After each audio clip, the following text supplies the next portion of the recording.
Pessoal, bom dia a todos, espero que vocês estejam ótimos. Nós vamos agora para mais uma aula do PET 4, essa é da semana 3, e o tema é sobre rede de transportes. Antes de começar a aula, eu queria dar um recado para vocês. Aquela planilha que vocês recebem, né, confirmando as atividades que vocês fizeram, teve alguns problemas no preenchimento. Tinha vários professores, inclusive comigo. Então, o que acontecia? Eu preenchia, né, acho que foi semana passada, se não me engano, eu preenchia, de repente sumia informação, principalmente daqueles trabalhos que o pessoal entregaram depois. Tá? Então, assim, principalmente, não quer dizer que é exclusivo.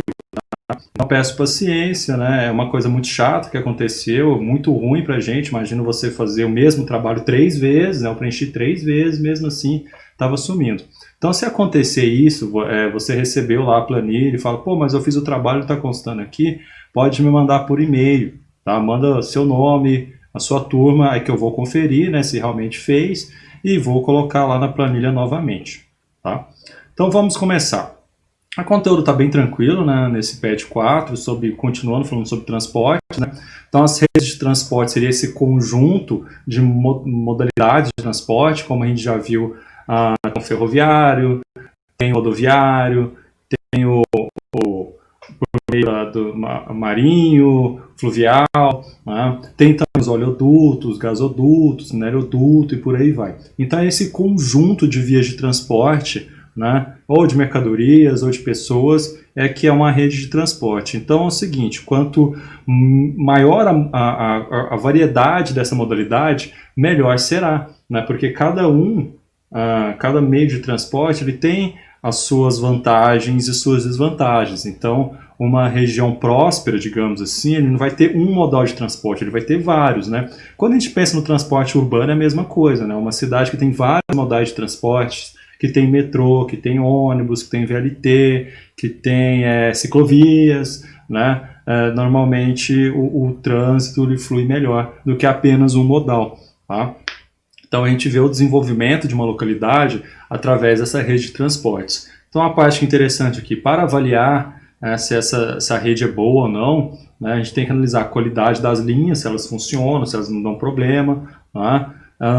As interfaces, que é onde elas se encontram, né? Então as interfaces modais, por exemplo, você pega a soja de uma fazenda, coloca no caminhão, esse caminhão ele leva para um silo que é transportado depois pela ferrovia até um porto. Né? Então nós temos aqui algumas modalidades de transporte. Chega no porto, ele é passado por um navio cargueiro e vai ser exportado para algum país. Né? É assim que funciona. O que mais aqui que está falando? A qualidade dos nós. Os nós seria o porto, o aeroporto, a estação ferroviária, a rodoviária. Isso são a qualidade, esses são os nós, digamos assim, da rede de transportes. Né?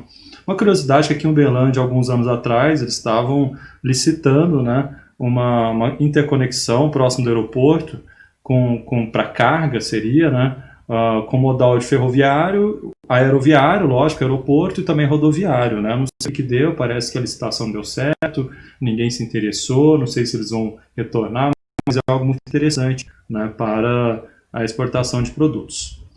Bom, continuando, deixa eu ver o que ele está falando aqui. Eu destaquei umas partes aqui. Por esse motivo, dizemos que os transportes, ao lado da comunicação, são elementos estratégicos para qualquer país ou governo. Transporte e comunicação é justamente os elementos base da globalização. Então, a globalização ela ocorre, que seria essa diminuição de distância, essa interconexão, através do avanço das telecomunicações e, obviamente, dos transportes. O próprio sistema que nós vivemos, econômico hoje, o sistema capitalista, ele surge com o desenvolvimento dos transportes através do desenvolvimento das caravelas, né, que foram aí, digamos, embrionárias através do Reino de Portugal, né, que interconectou, digamos, 3 continentes, Europa, África e América. Né? Então, a partir daí que nós temos a primeira fase do capitalismo, o capitalismo mercantil, lá no século... Começou ali no século XV, século XVI, né? Então já seria a primeira etapa do capitalismo. Ele começa a se desenvolver a partir dessa nova tecnologia, na época, né? De transportes.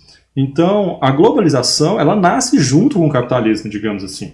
Né? Então, a primeira fase do capitalismo coincide com o início da globalização. À medida que os meios de transportes foram avançando, concomitantemente com os meios de telecomunicações, a globalização ela foi se intensificando, né? Assim como o sistema econômico. Ok? Então, o que fala aqui no restante do texto, né? Revolução técnica, científica, informacional. Então, a gente teve as fases do capitalismo mercantil, aí depois teve o capitalismo industrial, que coincide lá com a ferrovia. Nós tivemos o capitalismo financeiro, que coincide também com o avanço, né, das ferrovias, também do barco a vapor, e também com o início do automobilismo, né, e o período técnico, científico e informacional, que é a partir da Segunda Guerra Mundial, já com o transporte aéreo, né, já com o início lá da formação dos trens balas lá no Japão, depois foi para a Europa também. Então, assim, capitalismo e telecomunicações é a chave do sistema econômico e do processo de globalização. Resumindo o texto aqui para vocês, tá? Então aqui está falando os meios de transporte, né? O aéreo tem o aeroviário, os aquáticos tem o fluvial marítimo, como falei, o terrestre tem ferroviário, rodoviário, dutoviário, tá? Que a gente já viu na última aula, né? Que já especifica um pouco mais sobre cada um desses meios de transportes. Então vamos lá para as atividades.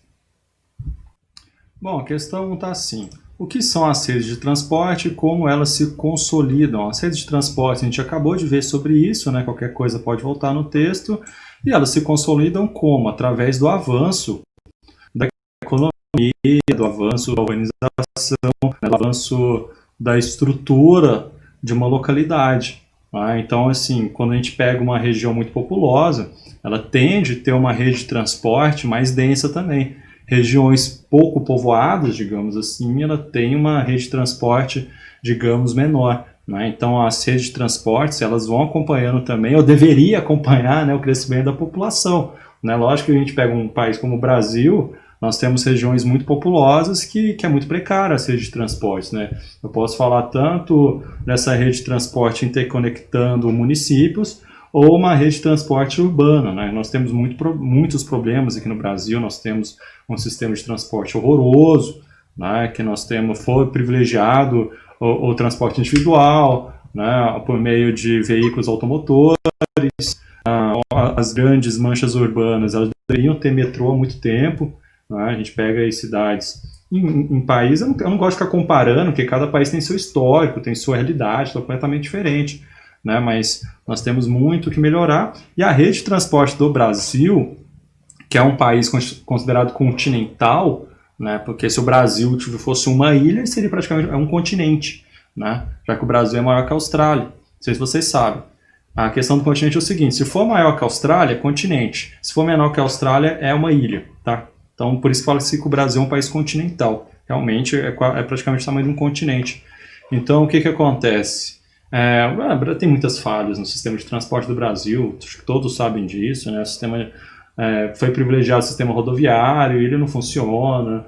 Por que eu falo que não funciona? Porque o frete no Brasil é caríssimo, o Brasil é um dos países que tem uma maior quantidade de acidentes e de morte por acidentes de veículos no mundo.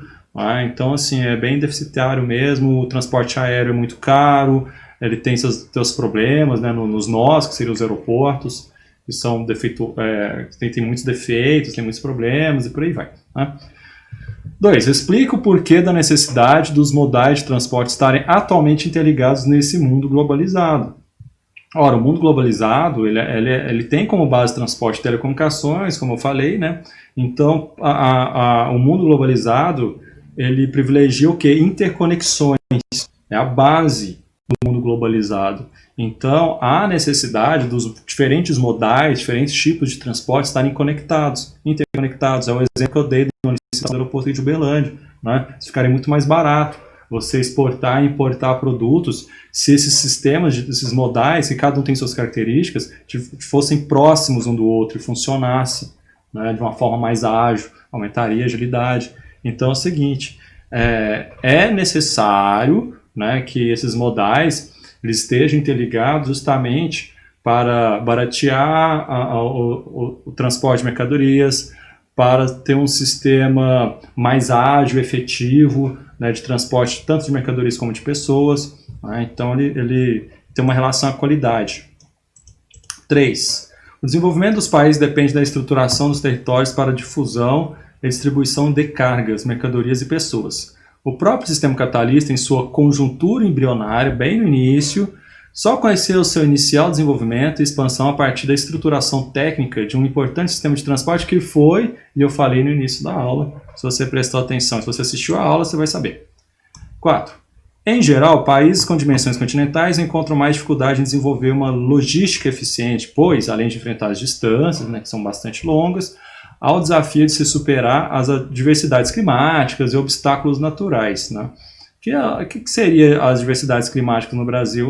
Tem regiões que chovem bastante, obstáculos naturais aqui no Brasil, nós não temos grandes montanhas, mas temos algumas serras assim que causam uma dificuldade, né? Inclusive aqui em Minas Gerais é um exemplo disso. Nós temos a questão de floresta e por aí vai. Nesse sentido, esses países precisam desenvolver políticas que visem a diversificação desses seus modais, né, dos tipos de transporte e ampliação da tecnologia adequada, né? O Brasil seria um país excelente, que é um país plano, na sua maior parte, né, para ter trem-bala, né? Para ter um trem de alta velocidade. Teve estudo de fazer o trem entre São Paulo e Rio, né? Até foi avançado o estudo, era para ficar pronto na Copa do Mundo de 2014, né? Era a previsão, mas enfim, é Brasil, né? Aí teve vários estudos, inclusive passando por Uberlândia, ligando São Paulo a Brasília, né? E teve os estudos lá colocando estações em Campinas, em Ribeirão Preto, em Uberaba, Uberlândia e daqui até Brasília. Seria bem interessante, né? Também ligando São Paulo a Curitiba, ligando São Paulo a Belo Horizonte, né? Seria muito interessante, mas sonho, né? Qual é o meio de transporte mais recomendado para integração terrestre em territórios com as características acima? O Brasil, qual seria?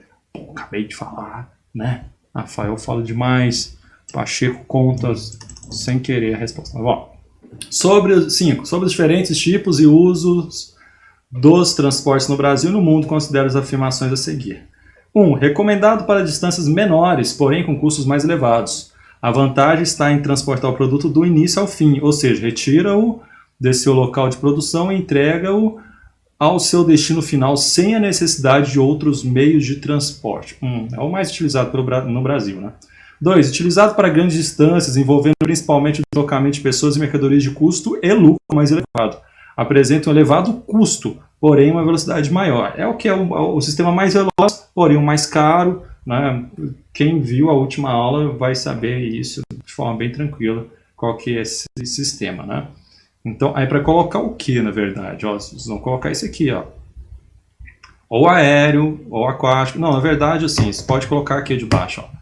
Porque o terrestre tem vários, né? Então você vai colocar ou aeroviário, ou fluvial, ou marítimo, ou ferroviário, ou rodoviário, ou dutoviário, tá? É um desses 6 aqui que vocês vão colocar. Voltando. 3. Recomendado para país de grande extensão territorial, apresentando altos custos em sua estruturação e baixos em sua manutenção. Para colocar isso é caro, porém a manutenção é mais barata. Transporta pessoas e mercadorias consumindo uma quantidade de energia relativamente pequena, né? É muito fácil também. As proposições acima representam respectivamente as descrições de quais tipos de transporte. Eu vou transpor essas questões lá para o formulário para vocês responderem.